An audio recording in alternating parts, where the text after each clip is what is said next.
I never believed I would end up telling this story. And even now, I sometimes wish I could forget it instead of repeating it. But it won't leave me. It clings to me like the damp smell of those woods. Maybe if I tell it, I'll sleep a little easier. Or maybe not. It started as a family trip. My wife and I wanted to escape the city for a weekend, to give our daughter a taste of the outdoors and ourselves a break from constant noise. The cabin we rented was tucked deep into a forest that stretched for miles in every direction. No neighbors, no traffic, just trees and silence. At least, that's what the website promised. The drive there was long. The deeper we went, the narrower the roads became. Asphalt turned to gravel, and gravel gave way to dirt. Trees leaned over the road like tall, dark guards closing us in. My daughter, sitting in the back seat, kept pointing at the shapes between the branches. Daddy, look, a deer. Sometimes she was right. Other times, there was nothing.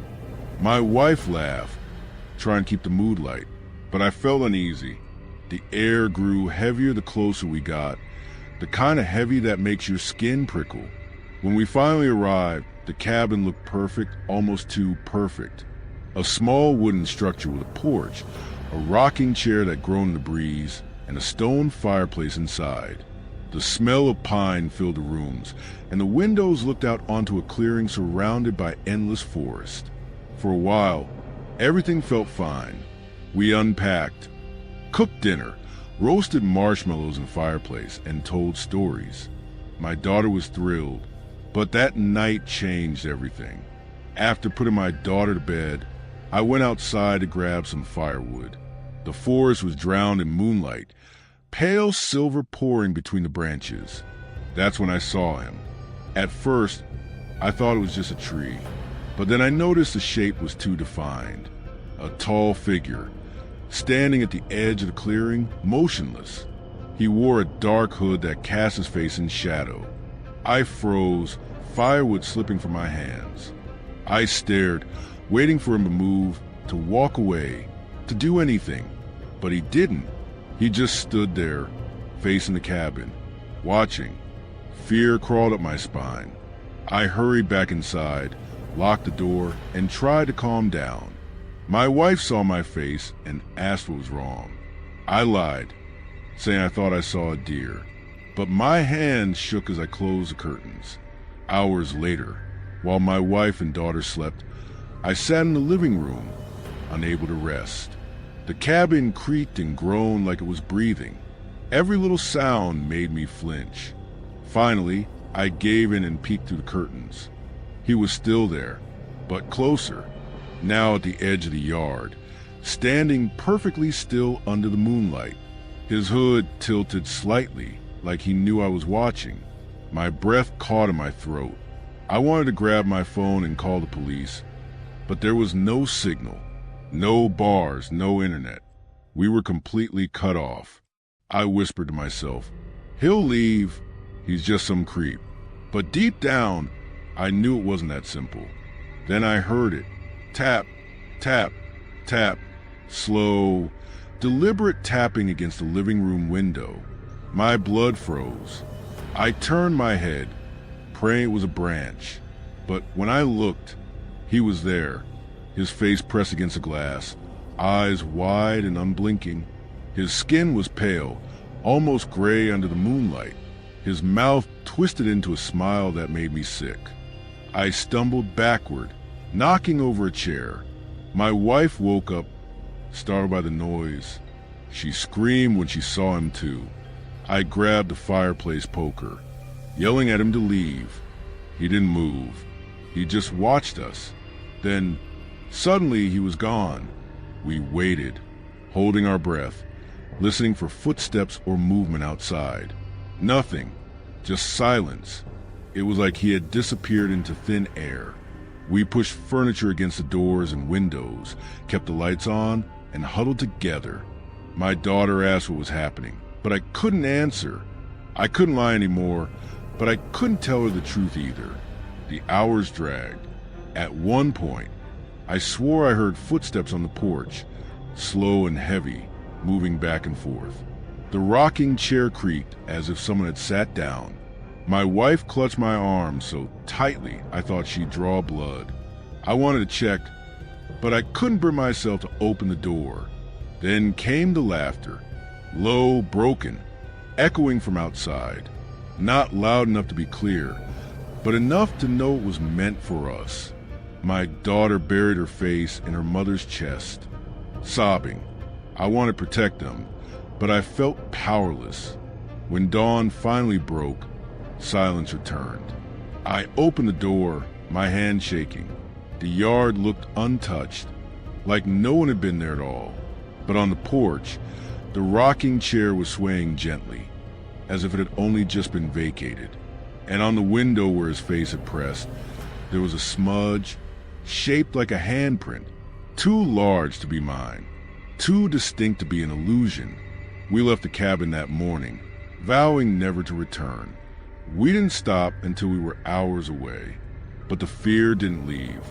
Because sometimes when the night is quiet and the moonlight spills to my own window at home, I swear I see a shadow just beyond the trees, watching, waiting, and I can't help but wonder what would have happened if he'd managed to get inside. I remember the night clearly, even though I've tried for years to blur the edges of my mind, to convince myself it wasn't as terrifying as it felt. But no matter how much time passes, every detail remains sharp. It was supposed to be just a family dinner. Nothing more, nothing less. I had been away from home for months, caught up with work and the constant demands of the city. My mother insisted I come back for dinner, saying it had been far too long since the family sat around the same table. My father echoed her sentiment in his usual stern way, which I'd learned not to argue with. So I made the trip back to the small town where I grew up, convincing myself it would be good, familiar, comforting. When I walked to the front door, the house smelled exactly the same as it had when I was a child, like roasted meat, fresh bread, and faintly of pine wood from the old furniture. The kitchen lights were warm, almost too bright, and for a moment, I thought maybe this really was going to be a nice evening. My mother greeted me first, wrapping me in a hug that felt a little too tight. She whispered how happy she was to see me. My father followed, his handshake firm, his eyes as cold and unreadable as always. My younger sister, Emily, came bouncing out of the dining room, her smile wide but her eyes tired, like she hadn't slept in days. We sat down at the dining table, the four of us. The meal was already laid out: roasted chicken, mashed potatoes, green beans, and a basket of warm rolls.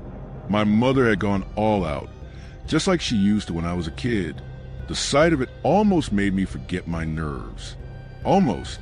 At first, the conversation was normal. They asked about my job, about the city, about whether I was eating properly. I answered as best as I could, trying to sound casual, but I couldn't shake a feeling that something was wrong. My mother kept glancing at the empty chair at the end of the table. My father's hand trembled slightly whenever he lifted his glass. Emily barely touched her food, staring down at her plate like she was afraid to look up. Halfway through the meal, it began. I was cutting into my chicken when I heard it. A faint sound, like silverware clinking against the plate, but it hadn't come from any of us. We were all still. The sound had come from the empty chair. I froze, fork halfway in my mouth, and looked at the others. My mother smiled nervously, pretending she hadn't heard. My father cleared his throat and muttered something about the old house settling. Emily's eyes flicked to the empty chair and then quickly away, like she was terrified of what she might see if she stared too long. I tried to laugh it off, but the sound died in my throat, because a few minutes later, I heard it again. This time it was clearer, a knife scraping against the plate. "Did you guys hear that?" I finally asked. No one answered. My mother just told me to eat before the food got cold. My father grunted, stabbing at his potatoes. Emily's hand shook so badly she spilled water down her blouse. And then the chair moved, just a little, an inch, maybe two, but enough for all of us to see it. The room went silent. My heart pounded so hard I thought it might burst. My mother whispered something under her breath, words I couldn't catch. My father's face went pale, but he said nothing. Emily began to cry quietly, her shoulders shaking. I wanted to get up to demand answers, but I couldn't move. It felt like something heavy had settled over me, pinning me to my chair. Then, slowly, as if dragged by invisible hands, the empty plate at the end of the table slid forward.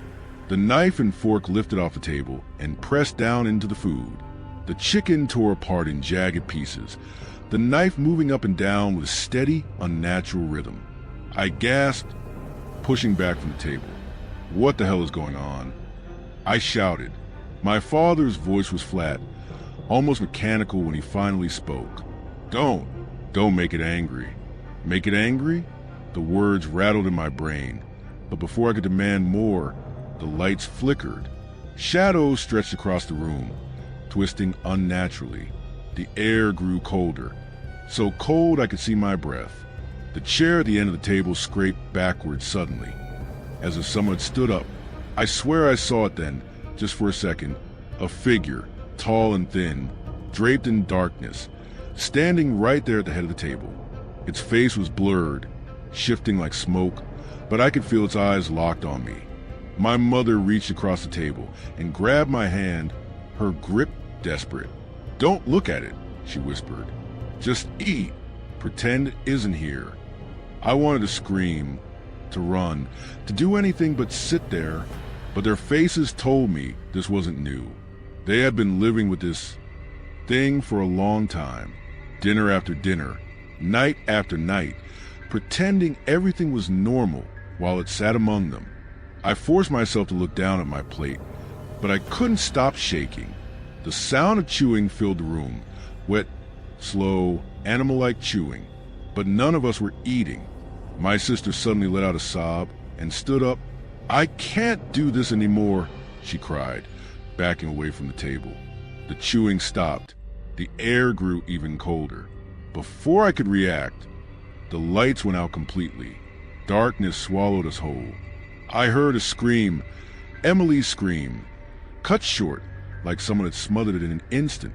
My mother shrieked her name, fumbling in the dark. I scrambled for my phone, using the weak glow of the screen to see. When the light came on, Emily was gone. Her chair was empty, tipped onto its side. The only trace left behind was her half-eaten roll, lying on the floor. My father slammed his fist onto the table. I told you not to make it angry, he roared. His voice cracked, his face twisted with both fear and rage. I stumbled back, heart racing, eyes darting around the room. Where is she? What happened? No one answered.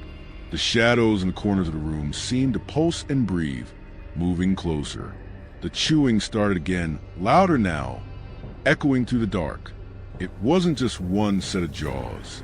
It was many. I dropped my phone. The screen shattered, plunging us back into darkness. My mother was crying. My father was muttering something over and over, some prayer or chant. I couldn't move. My body felt paralyzed. The last thing I remember before blacking out was a feeling of cold breath on the back of my neck and a whisper, low and guttural, saying, "You took my seat." When I woke up, it was morning. The sun streamed through the windows like nothing had happened. The table was clean, the dishes put away. My mother and father sat across from me, pale and silent. Emily was gone. No one spoke about her, not once. When I asked, my mother just smiled weakly and said, "Eat your breakfast."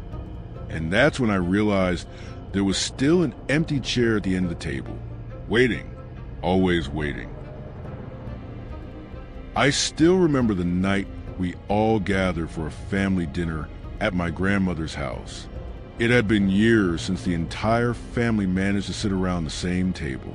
People had moved away, grown distant, busy with work or school, and some relationships had quietly fractured. But that night, my grandmother insisted. She wanted everyone under one roof again, sharing food, laughter, and memories the way we used when I was a child. Her house sat on the edge of town, the kind of old place that creaked no matter how gently you stepped. The air always carried the faint smell of cedar and dust, mixed with whatever was cooking in her kitchen. I loved it, even though it unsettled me sometimes. The way the shadows stretched long across the hallway, or how the attic door always seemed a little too ajar. Still, it was home in a way few places ever are. When I walked in that evening, the first thing I noticed was how warm it felt compared to the crisp autumn air outside.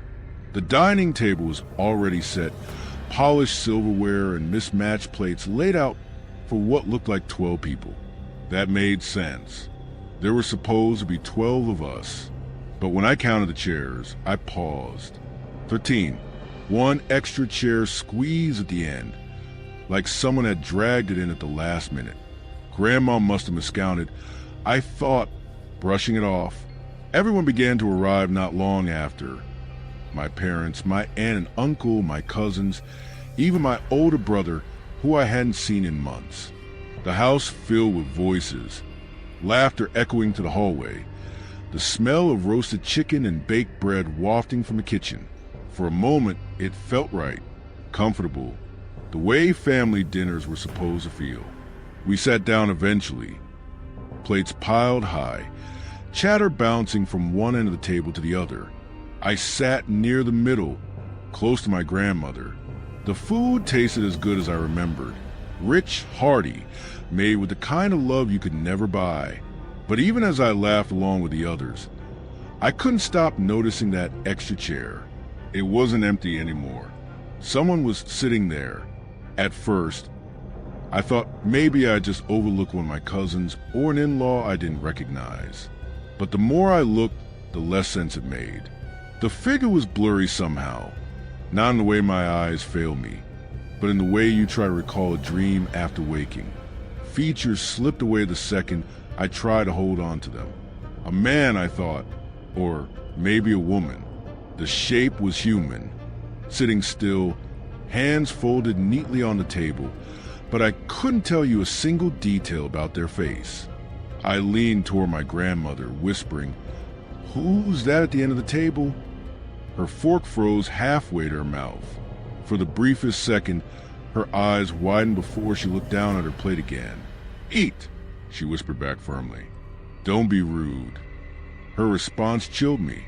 She'd heard me, but she didn't answer. I tried to brush it off, convincing myself maybe I was overtired, maybe I just hadn't recognized a distant relative. But the longer I sat there, the stranger it felt. Whenever I glanced down the table, the guest never moved. Not to eat, not to speak, not even a shift in their chair. Just sitting, watching. And yet nobody else at the table seemed disturbed. They carried on as though the guest had always been there. Halfway through the meal, my aunt raised a toast, her voice trembling with emotion. She talked about how good it felt to be together again, how important family was. Everyone lifted their glasses, even the guest. I saw their hand move, pale and long-fingered, curling around the stem of the glass. But the moment I blinked, the image dissolved. Their hand was gone. The glass remained untouched. I didn't drink after that. As the night wore on, the room seemed to change. The laughter grew thinner. The shadows stretched longer, and the warmth of the house turned heavy, suffocating. I kept waiting for someone else to acknowledge it, to mention the 13th guest, but no one did. Not my parents, not my brother, not even the younger cousins who were usually too curious to stay quiet. Finally, I couldn't take it anymore. I asked louder this time, "Who is that sitting at the end of the table?" The room went silent. Every clink of silverware stopped. Every voice fell away, and slowly, every head turned toward me, except for the guest. They didn't move. My grandmother's face tightened. "That's enough," she said sharply. I laughed nervously, tried to play it off, but the air in the room had shifted. Nobody was smiling anymore. My brother leaned close to me and whispered, "Don't draw attention." That warning sat heavy in my chest. Don't draw attention. Attention from who? I stopped eating after that. My appetite was gone. I sat stiffly, watching, waiting for something to happen. And it did. The lights flickered once, twice, before steadying again. In that brief dimness, the guests had moved closer, only one chair away from where they'd been before. Nobody reacted. Plates passed, stories told, but my skin crawled. I couldn't understand how no one else noticed. By dessert, the guest was seated directly across from me, their presence pressed against me like a weight. My vision blurred whenever I tried to focus on them, but I could feel their eyes. Cold, fixed, studying me. I dropped my spoon, the clatter loud in the tense room. My cousin asked if I was okay, her tone strange, almost rehearsed. I nodded quickly, though every nerve in my body screamed otherwise. Then, as we all sat there, a strange rhythm began. Tap, tap, tap, the sound of fingers drumming against wood. Not fast, not loud, but steady. Coming from directly in front of me, the guest's blurred hand moved against the table, tapping in a deliberate pattern. I covered my ears, but the sound still reached me somehow, inside my skull, like it wasn't external at all. My grandmother stood abruptly, her chair scraping the floor. "Dinner's over," she declared. Her voice shook. "Everyone go home." Chairs pushed back, coats gathered, polite goodbyes exchanged. Everyone moved like nothing had been wrong, like it had been a perfectly ordinary evening. But my heart hammered against my ribs as I hurried to the door, desperate to leave that house behind. As I stepped outside into the cool night air, I glanced back one last time. The dining room was empty now, empty except for one figure still seated at the table, staring out through the window at me, the 13th guest. And though I left that house and never returned for another family dinner, I know one thing for certain. Somewhere, that extra chair is still waiting, and one day it might be mine. I never thought a family dinner could turn into the most disturbing night of my life. For years, my family hadn't gathered together at my grandmother's house. Everyone had their reasons, arguments, distance, grudges, but somehow she convinced us all to show up on the same night. I remember feeling both excited and nervous as I pulled into her long driveway, the old house looming in the distance with its flickering porch light. The moment I stepped inside, the smell of roasted meat and spices filled the air. It should have been comforting, but for some reason, it made my stomach twist. My grandmother greeted me warmly, hugging me tighter than usual, her eyes glistening with something I couldn't quite place. The dining room was already set, and that's when I noticed it. The table was arranged for 7 people. But counting the guests, my grandmother, my parents, my uncle, my cousin, and me, we only made 6. There was a 7th chair at the far end of the table. It wasn't just any chair, either. It was older, taller, carved with strange patterns I didn't recognize. A thick red cushion rested on it, and in front of it, a plate and silverware had been neatly arranged. I tried to joke about it. Expecting someone else? I asked, pulling my chair out. My grandmother didn't laugh.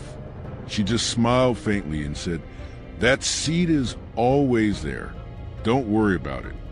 I should have pressed her, but the rest of my family began arriving and the night moved on.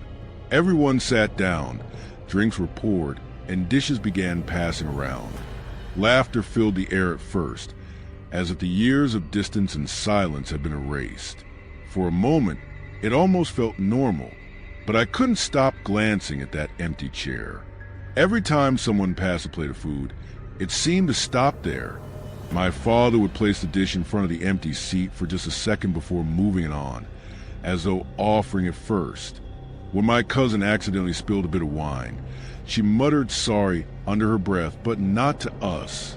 Her eyes darted toward the chair. I told myself I was imagining it. Maybe I was just overanalyzing. But then as we ate, I started noticing small details that didn't make sense. The meat platter was nearly empty, though I could swear no one had taken that much. The bread basket, too, seemed to lighten faster than hands could reach for it. At one point, I leaned forward and whispered to my cousin, "Are you seeing this? The food is disappearing." She shushed me quickly, her eyes wide, and shook her head. Her fork trembled slightly in her hand.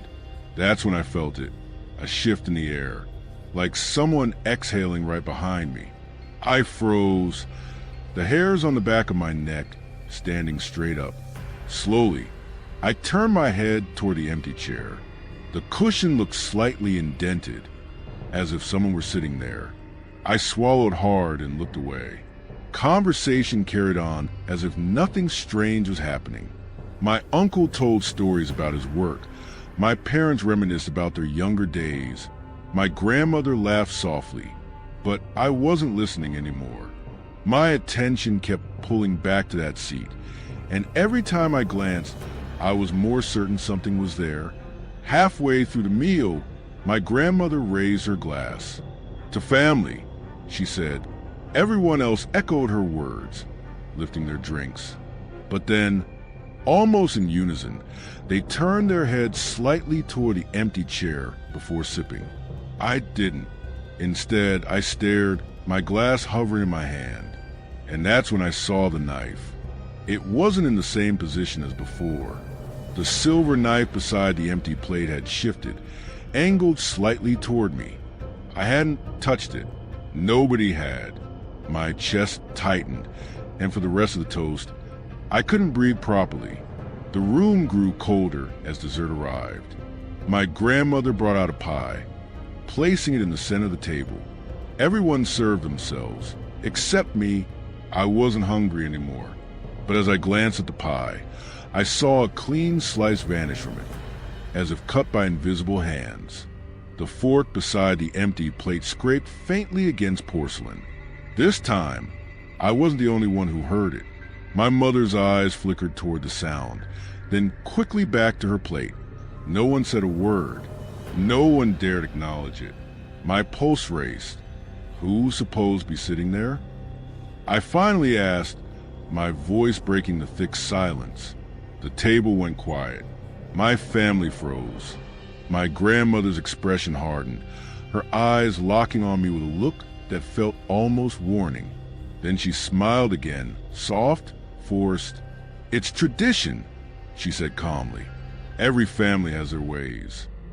I wanted to push further, but something deep in me told me not to.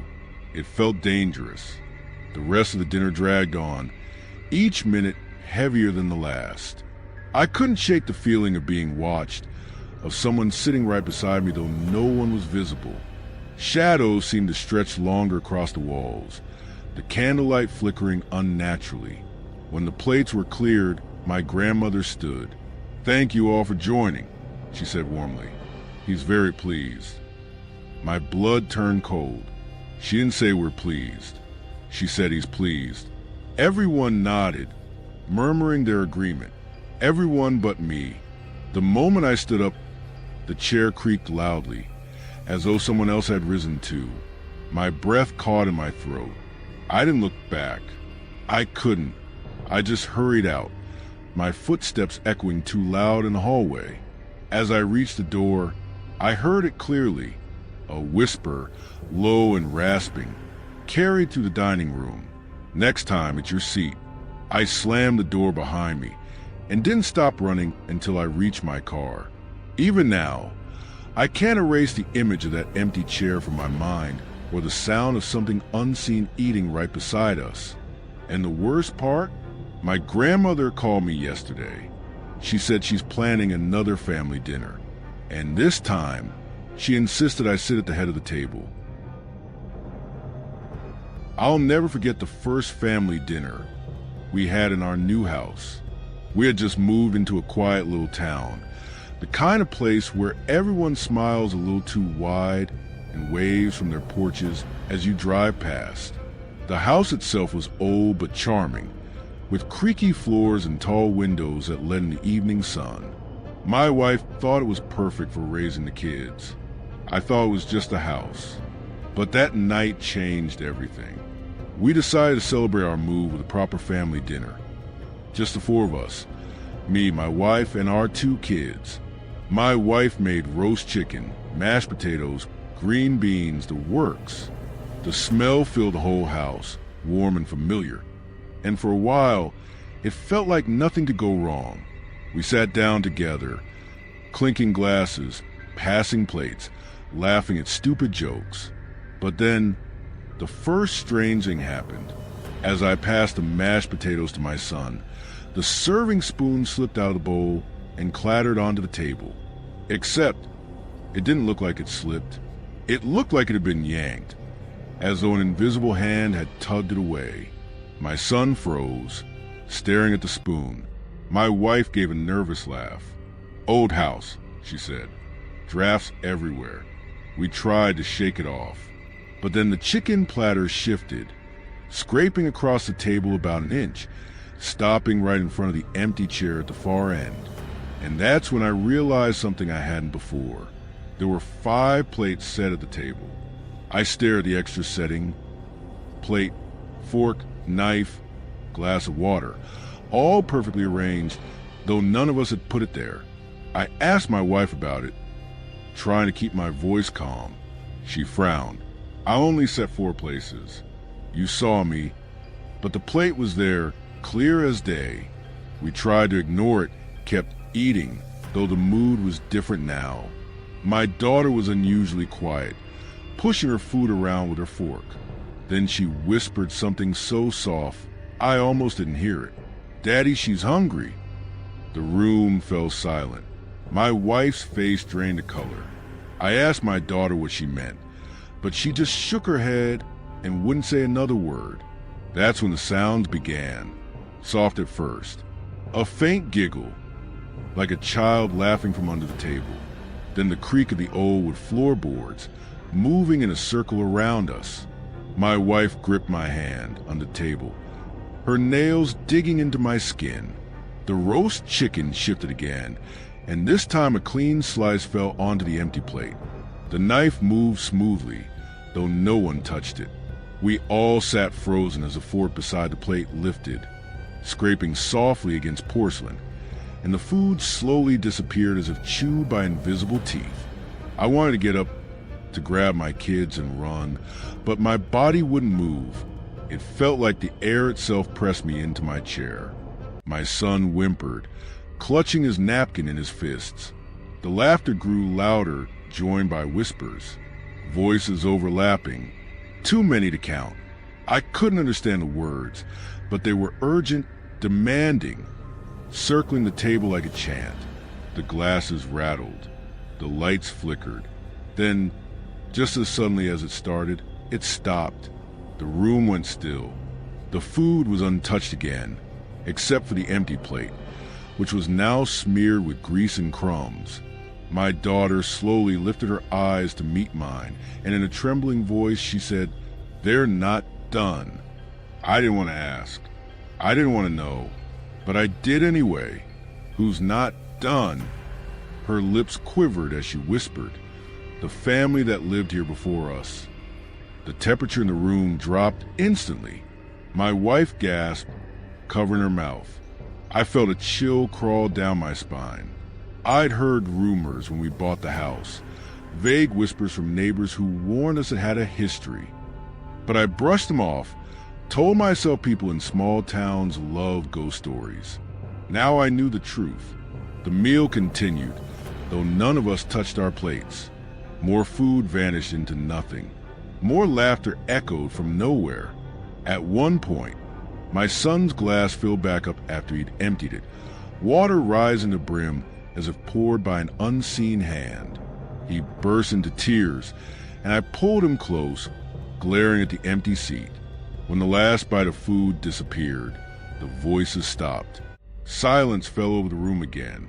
Then every plate, including ours, slid forward in unison, aligning perfectly at the edge of the table. The lights went out. I don't know how long we sat there in the dark. Maybe seconds, maybe hours. But when the lights finally flickered back on, the table was empty. Every dish, every scrap of food, even the silverware, gone. Only the 5 plates remained, neatly stacked in the center. We didn't speak a word as we left the dining room. My wife grabbed the kids, and we all huddled in the living room for the rest of the night, too terrified to move. The next morning, the table was set again.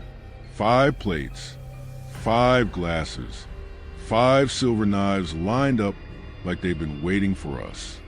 We haven't sat down for another family dinner since. But sometimes late at night, I hear the sound of forks scraping against plates, faint laughter drifting down the hallway, and the smell of roasted chicken filling the air. And every time, I know they're reminding us, in this house, dinner is never just for us. I hadn't been back to my parents' house in over a decade. Too many arguments, too many broken promises, and a lifetime of bitterness had kept me away. But when my mother called me, her voice shaky and frail, begging me to come for Sunday dinner, something inside me gave in. Maybe it was guilt, maybe it was curiosity, or maybe it was just the way she said, "We've all been waiting for you." When I pulled up to the old house, nothing had changed.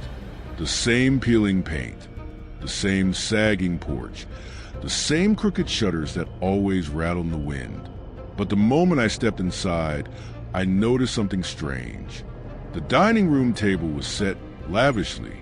A full spread of roasted turkey, glazed ham, casseroles, pies, breads. Enough food for a dozen people. But as far as I knew, only my parents, my sister, and I would be eating. Wow! I muttered, trying to laugh. Expecting company? My mother just smiled warmly. Of course, we always are.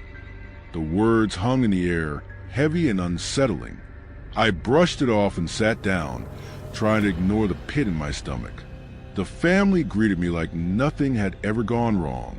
My father clapped me on the back. My sister hugged me tight. And for a while, the conversation flowed as if no years had passed at all. But as the plates began to fill, I noticed something odd. Every time someone spoke, they would glance toward the far side of the table. An empty chair sat there, with a plate already prepared, stuffing, ham, turkey piled high. My father would nod at the space as if listening. My sister laughed at one point, her eyes fixed on nothing, then muttered, "Oh, you're terrible," as if someone had whispered a joke. I tried to play along. Maybe it was some new family quirk. Maybe they were messing with me. But soon the unease turned to dread. Halfway through dinner, I felt it, a presence beside me. The air pressed against my shoulder like someone leaning close. My fork slipped from my hand. The empty chair scraped slightly against the floor, just a few inches closer to the table. I froze. Did you hear that? No one answered. They just smiled, continuing to eat. My mother's eyes flicked to me, soft and almost pitying. "It's okay. You'll get used to it." I swallowed hard, my pulse racing. Used to what? Before anyone could answer, the plate at the empty chair shifted. The mashed potatoes sank, a clean scoop missing.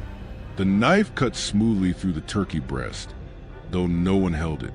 A piece lifted into the air, then vanished as though consumed by invisible teeth. My stomach churned. My father raised his glass, and my family followed. "To finally being together again," he said. They clinked their glasses, every one of them, and then, in unison, they all turned their gaze to the empty chair. I didn't drink. I couldn't move. My hands were trembling so badly I thought the glass would shatter. That's when the memories came flooding back. Not memories of arguments or childhood fights. Something older, something deeper. Flashes of myself at this table years ago. Laughing, eating, talking, but then an image I couldn't place. Me at the head of the table. My face pale, eyes closed, my mother sobbing, my father holding my lifeless hand. I gasped, pushing my chair back. What is this? What the hell is going on? The room fell silent. My family's smiles didn't fade, but their eyes darkened. My sister reached across the table, placing her hand on mine. Her skin felt cold. You left us once, she whispered, but you came back. We never let go of you. The whispers began then, soft at first, circling the room. Familiar voices layered over each other, my own voice among them, my own laugh, my own cry. The walls seemed to breathe, the lights flickering with each pulse of sound. No, I muttered, shaking my head. No, I'm alive. I left. I moved away. My mother's eyes glistened with tears. Sweetheart, you didn't leave. Not really. You never made it past that night. You've always been here with us. The room tilted, my vision blurring. I tried to stand, but my legs gave out beneath me. My breath came in shallow gasps. I looked at the empty chair again, and for the first time, I saw him, me. My face, pale and hollow, staring back. The other me smiled, lifting his glass. Finally, he whispered, we're all together again. Darkness swallowed me whole. When I opened my eyes, the food was gone. The plates were clean. The table was empty, except for the 5 chairs, each one occupied. My family sat smiling, and at the far end, the other me raised his glass. I realized then I wasn't a guest. I was part of the ritual. And in this house, family dinner never ends. I never thought a simple family dinner could leave me questioning the nature of reality itself. It all started on a cool autumn evening, the kind where the air feels crisp and the dying sunlight filters through the trees like fractured gold. My mother had called earlier in the week, insisting that we all come together. It's been too long, she said, her voice heavy with an urgency I didn't quite understand. The drive back to my childhood home was strangely unsettling. The roads felt unfamiliar, though I had traveled them countless times. Old houses leaned toward the street like weary sentinels, their paint peeling and windows cracked. By the time I pulled into the driveway, dusk had already wrapped the neighborhood in shadows.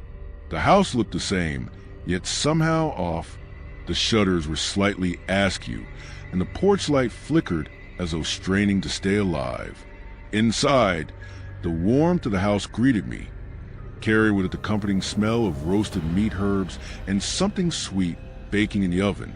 My mother hugged me tightly, almost desperately, her arms trembling. She looked thinner, her face pale, her smile just a little too wide. My father appeared in the hallway behind her, but he didn't speak. He simply nodded, as if words had lost all meaning. The dining room table was set for 7. That caught my attention immediately, because as far as I knew, only 5 of us were supposed to be there. Myself, my parents, and my 2 younger siblings, Daniel and Grace.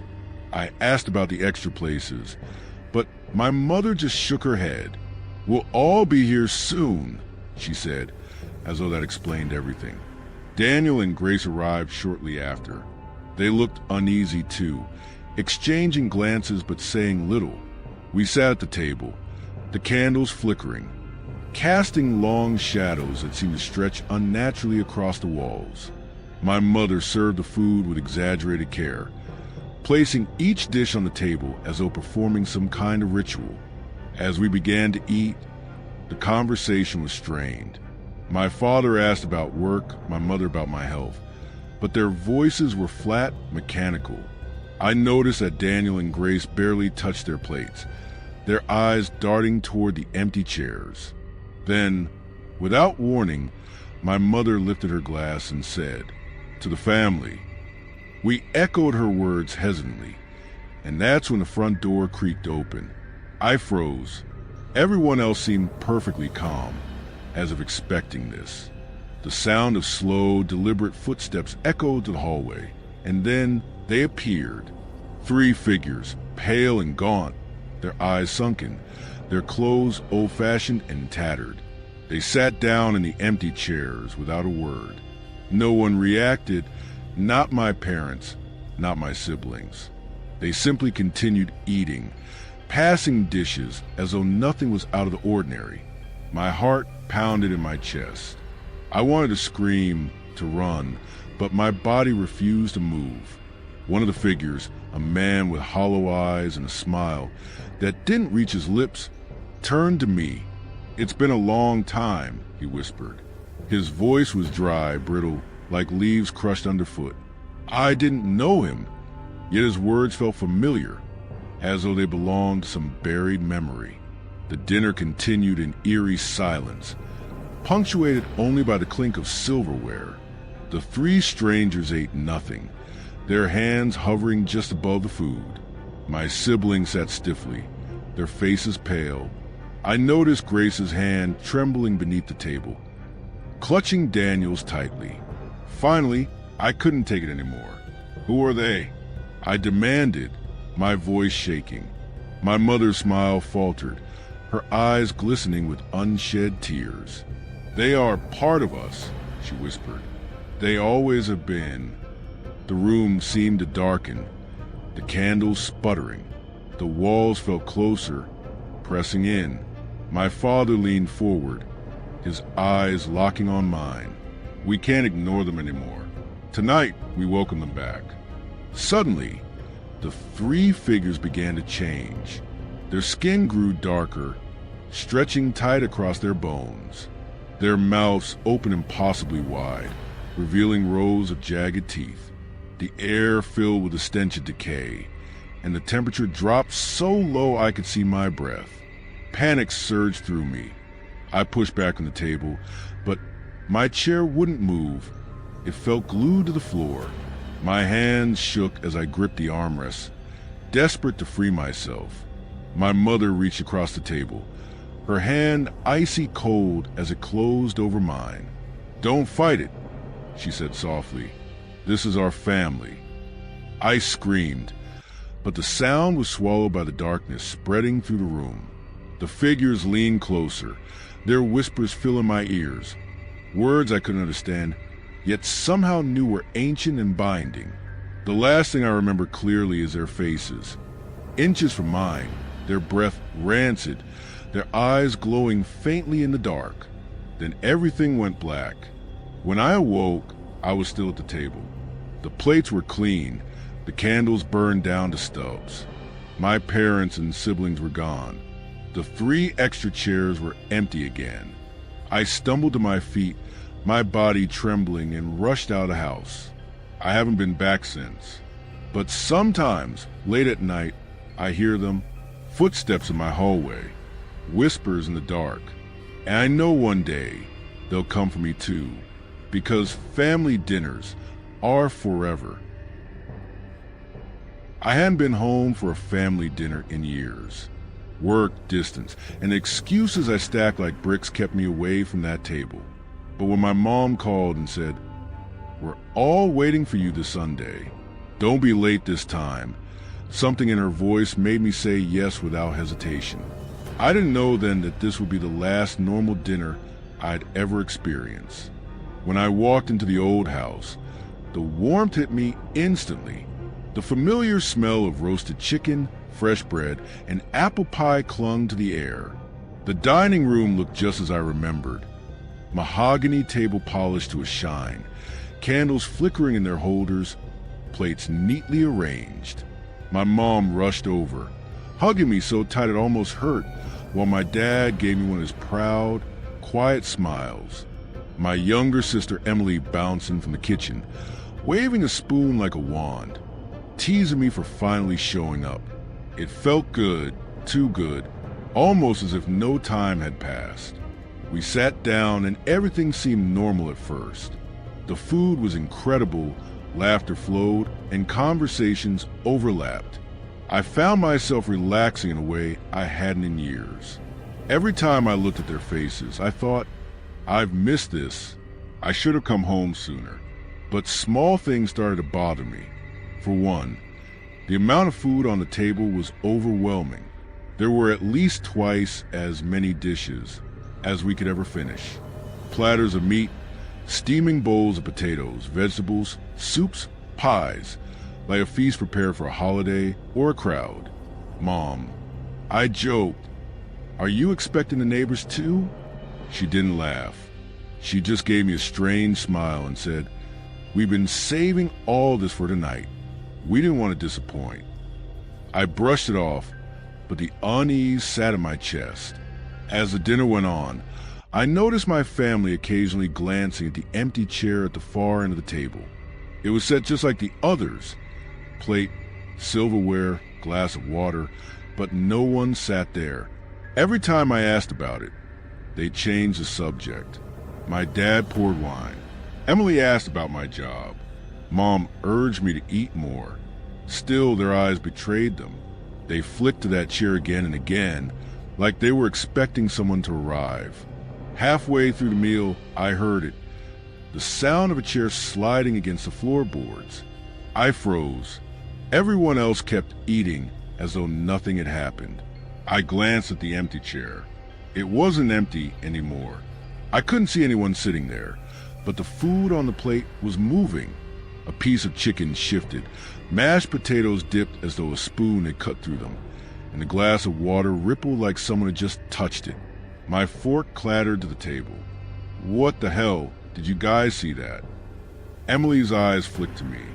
Her smile tightened. "You're imagining things. Just eat." But I wasn't imagining. I could hear it. The sound of chewing, the scrape of silverware against porcelain coming from the empty chair. My family ignored it completely, carrying on with their conversations as though it were the most natural thing in the world. I tried to laugh it off, though my hands shook. "So, we have an invisible guest tonight?" Mom's voice was soft but firm. "Don't be rude. They've been waiting a long time for you to join us." The air seemed to drop 10 degrees. My appetite vanished, but Mom kept piling food onto my plate, urging me to eat more. Her smile never wavered, but her eyes, God, her eyes looked desperate, pleading almost. Then I started to notice the differences in them. Emily's hands. They were trembling, not from nervousness, but from effort, like she was holding something back. My dad's voice was steady, but every word he spoke was just a little too rehearsed, too even, like he was reciting lines he practiced. Mom's face glowed with forced warmth, yet her gaze darted constantly to that chair, as if waiting for permission. The noises at the empty place grew louder. Breathing, wet chewing, and then a laugh, low, guttural, completely inhuman. I dropped my fork. "Who's here? What's going on?" My dad's jaw tightened. "Don't," he said sharply. "Just eat." The room seemed to close in around me. The shadows thrown by the candlelight stretched and bent unnaturally, crawling across the walls like living things. I felt something brush against my leg on the table, icy, claw-like fingers grazing my skin. I jerked back, kicking the table. Plates rattled. Emily gasped. Mom whispered frantically, "Please, don't upset them." I couldn't breathe. My family wasn't scared of me. They were scared of whatever else was at that table. And then I heard it speak. My name, in a voice that sounded like it was being dragged through broken glass. The glass at the empty seat shattered, water spilling across the table. The food on that plate vanished bite by bite, faster now, as though unseen jaws devoured it hungrily. My mom was crying silently, tears slipping down her cheeks, but she still kept smiling at me, urging me with her eyes to stay calm. I pushed back my chair. "I'm leaving." But my family rose in unison. Emily grabbed my wrist with a strength that didn't belong to her. My dad stepped behind me, blocking my way. Mom's voice broke as she said, "You can't go." You've been chosen. We needed you here tonight."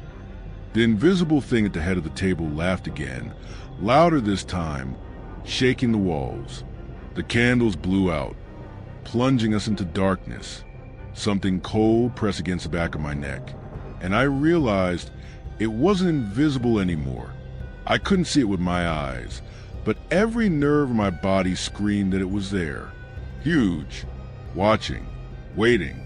My family didn't move.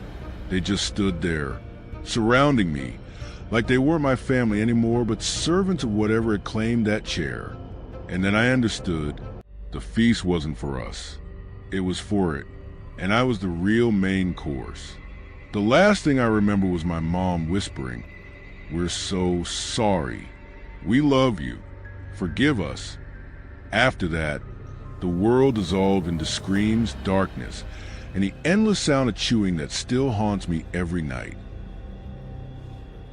When my mom called me and asked me to come home for dinner, I almost said no. It had only been 3 weeks since the funeral. 3 weeks since we buried my grandfather in the cemetery just outside town. I wasn't ready to sit at that table again, to see his empty chair staring back at me like a ghost.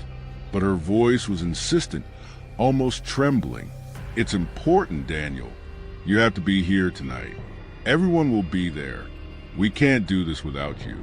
So, against my better judgment, I drove back to the old house. The moment I stepped inside, the smell of roasted meat and herbs filled the air, a smell so familiar it made my stomach tighten with both hunger and dread. The house looked the same as always, but it felt off, too quiet, too heavy, like the walls themselves were listening. The dining room was set with care. The polished oak table was covered in dishes, steaming bowls of potatoes, roasted chicken, fresh bread, green beans, pies. The kind of spread my mom would only make on holidays. And then I saw it, the chair at the end of the table, my grandfather's chair. It was set as though he were still alive. Plate, silverware, glass, even his old cloth napkin folded neatly. For a moment, I thought maybe this was just my mom's way of honoring him. But the longer I looked, the more it felt wrong. Like they weren't honoring him. They were expecting him. My family welcomed me warmly. My mom hugged me. My dad clapped my back. My sister Anna squeezed my hand. Everyone smiled too much, spoke too quickly, like they were desperate for me to settle in and not ask questions. We sat down, and at first, everything seemed almost normal. We talked about work, about Anna's kids, about the weather. My dad poured wine. My mom passed the bread. I forced myself to relax, though my eyes kept drifting to that chair. Halfway through the meal, something strange happened. I looked down at my plate. Roast chicken, mashed potatoes, gravy, normal. I glanced up when Anna told a joke, and when I looked back, the chicken was raw, red, wet, bleeding onto the potatoes. I blinked hard, and it was fine again, cooked in golden brown. I nearly dropped my fork. Did anyone else eat? My mom interrupted, smiling tightly. "You need your strength." I stared at her. Her smile didn't reach her eyes. It happened again minutes later. The bread basket was full of warm rolls 1 second, moldy and blackened the next. The green beans shimmer with a slick, oily coating that looked like rot before snapping back to normal. Every time I looked too long, the food changed, flesh, decay, blood, and my family pretended not to notice. Then I heard it, a voice, low, gravelly, familiar. "Why aren't you eating, Danny?" I froze. My heart slammed against my ribs. That was my grandfather's voice. It was coming from the living room. I turned my head slowly. The living room doorway gaped like a dark mouth. Shadows shifted, and I swore I saw a movement. A shape, hunched and broad just out of sight. My throat went dry. Mom, she didn't look at me. She kept cutting her chicken into tiny pieces, hands shaking. My dad's jaw clenched, and Anna forced a laugh that cracked halfway out her throat. "Come on, boy," the voice rumbled again, louder this time. "Join me?" I shoved back my chair. "That's impossible. He's dead." The entire table went silent. My mom dropped her fork. My dad finally looked at me, his eyes cold and wet, and whispered, "Don't say that. Not here." The air grew heavy, thick like smoke. The candles flickered violently, though no wind blew. I felt something brush against my ankle on the table, rough, cold, like dry bark or bone. And then the chair at the end of the table scraped back. Slowly, deliberately, the sound with dragging against the floor made my stomach twist. My family didn't move, didn't speak. Their eyes locked on their plates, refusing to look up. I couldn't breathe. The chair was no longer empty. I couldn't see him clearly, not with my eyes, but I felt him there, the weight of his presence pressed against me, suffocating, as if the air itself bent around him. The glass of wine at his place lifted from the table, tilted, and spilled down an invisible throat. I was shaking. "This isn't real," I whispered. "He's gone. He's gone." The voice cut me off, closer now, right at my ear though I was across the table. "I'm not gone. I'll never be gone. And neither will you." My mom began to sob softly, whispering, "Please, just eat, Daniel. Please." The food on my plate shifted again. This time it didn't return to normal. The chicken skin peeled back, revealing muscle and tendon. The mashed potatoes writhed with something moving underneath, something alive. Blood seeped across the porcelain plate. I pushed the plate away, gagging. "What is this? What's happening to you people?" My dad's face twisted. "We made a promise," he said flatly, "to keep him with us. Always, but it requires more than memories." The shadows in the room pulsed. The voice thundered, shaking the walls. "Feed him." The food on the table began to rot in unison. Steam turned into smoke. The smell of decay filled the room, thick and choking. My family didn't flinch. They picked up their forks, scooped the rancid meat, and raised it to their mouths. I screamed, "Stop! He's dead!" Anna turned to me, tears streaming down her face, her lips stained dark. "If you loved us, you'd eat too." I stood, stumbling back, but the air grew colder, heavier, pinning me in place. The shadow in the living room doorway stretched, crawling across the floor, reaching for me with long, skeletal fingers. My grandfather's voice was deafening now. "You will not leave. You are blood, and blood binds us here." The walls groaned, the lights flickered, and I realized what they had done. This wasn't just dinner. This was a ritual. My family had tethered his spirit, refusing to let him rest, and now they wanted me to join them forever. I fought to move, to breathe, to scream, but the shadow wrapped around me, cold and endless, pulling me toward that chair. My family watched with hollow eyes, still chewing, still obeying. The last thing I saw before the darkness swallowed me was my grandfather's place at the table, no longer empty. His rotting smile stretched wide, and he whispered, "Welcome home." I didn't understand why my family insisted on having a special dinner. We weren't the kind of people who made a big deal about meals.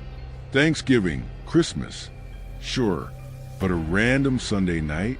That was unusual. My mom had called me 3 times in a single day, her voice strained yet strangely excited. "It's important, Michael. Everyone will be there. We're celebrating something tonight. You have to come." "What are we celebrating?" I asked. There was a pause, then just one word. "Family." I almost didn't go, but something in the way she said it, like it wasn't a request but an order, pushed me into my car. When I walked into the house, The first thing I noticed was a table. It wasn't set like a normal family dinner. Every plate was placed with surgical precision, forks and knives aligned perfectly, napkins folded into sharp triangles. Candles ringed the table, not just at the center, but forming strange, deliberate patterns. Some were arranged in circles, others in pairs. I couldn't shake the feeling that it looked more like an altar than a dining table. The food was already laid out: roasted meats, dark stews, bowls of vegetables glistening with oil. Everything smelled rich, overwhelming, like spices I didn't recognize. My parents greeted me with tense smiles. My sister Rachel hugged me quickly, her arms stiff, her eyes not quite meeting mine. Everyone looked different, nervous, focused. We sat. My mom clasped her hands and whispered something under her breath before lifting her fork. I thought maybe she was praying, but it wasn't any prayer I knew. The words didn't sound like English. My dad and Rachel did the same, muttering the same strange sounds before touching their food. What was that? I asked, trying to laugh. Some new grace I haven't heard of? They ignored me. I stared at the plate in front of me. A slice of meat, pink and glistening, sat on top of dark gravy. Steam curled up, carrying a smell both inviting and repulsive. I picked up my fork slowly, cutting into it. The texture was odd, too soft, almost spongy. When I put it in my mouth, my stomach turned. It didn't taste like chicken, beef, or pork. It tasted wrong, metallic, heavy, like blood. I gagged, dropping my fork. What the hell is this? My dad's eyes snapped to mine, sharp as a blade. Eat, he said. I laughed nervously. No, seriously, what is this? My mom's smile trembled. It's for you, Michael. For all of us. We need you to eat. Rachel's hand shook as she cut another piece, whispering those same strange words before lifting it to her lips. She chewed with tears in her eyes, forcing herself to swallow. The candles flickered violently, though no draft moved through the room. Shadows stretched across the walls, crawling like living things. I pushed my plate back. I'm not eating this. The silence that followed was suffocating. My family didn't look at me, didn't argue. Instead, they all whispered together, voices blending into a low chant. The same strange words, repeated again and again. The flames grew taller, bending inward toward the table. The air grew thick, heavy, vibrating with something I couldn't explain. And then I felt it, a presence. Something sat down beside me, though no chair scraped. The space at my left pressed in, air growing colder.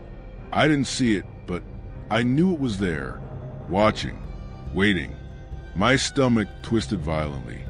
What the hell did you bring me here for? My mom finally looked at me, her eyes glistening with desperation. We can't hold it back anymore. It chose you. It always chooses the blood that leaves and comes back. I shook my head. You're insane. I'm leaving. I stood, but my dad slammed his hand on the table, plates rattling.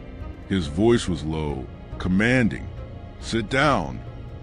The candles around me flared, trapping me in their glow. The shadows thickened, forming shapes, hands, claws, faces that flickered in and out of existence. I staggered, feeling cold breath against my ear.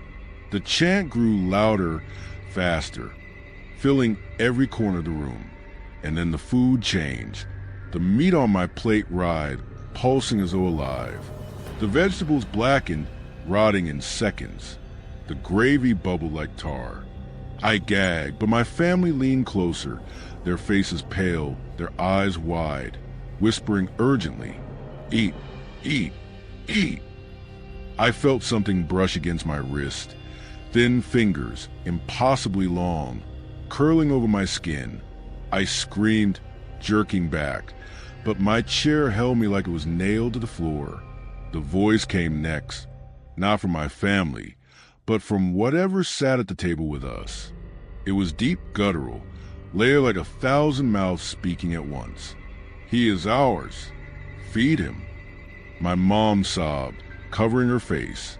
Rachel trembled, whispering apologies under her breath. My dad stared at me with hollow eyes and said, "We made a promise. We can't break it now."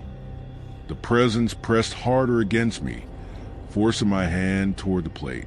My fork lifted on its own, spearing the flesh, raising it toward my mouth. I fought, shaking, but the strength wasn't mine anymore. The shadows roared, the candles bent inward, and the room filled with the sound of chewing, loud, wet, endless chewing. But it wasn't my family eating. It was it. As the meat touched my lips, I understood. This wasn't just dinner. It was a covenant. The food was an animal. It wasn't even human in the way I knew. It was a piece of the thing at the table, and once I ate it, I'd never leave. The last thing I heard before everything went black was my family's voices blending into one. "Welcome, Michael. The family is whole again." Family dinners aren't always what they seem. Sometimes, the real horror starts after plates are cleared. Don't forget to like, subscribe, and stay tuned, because the next story is even darker.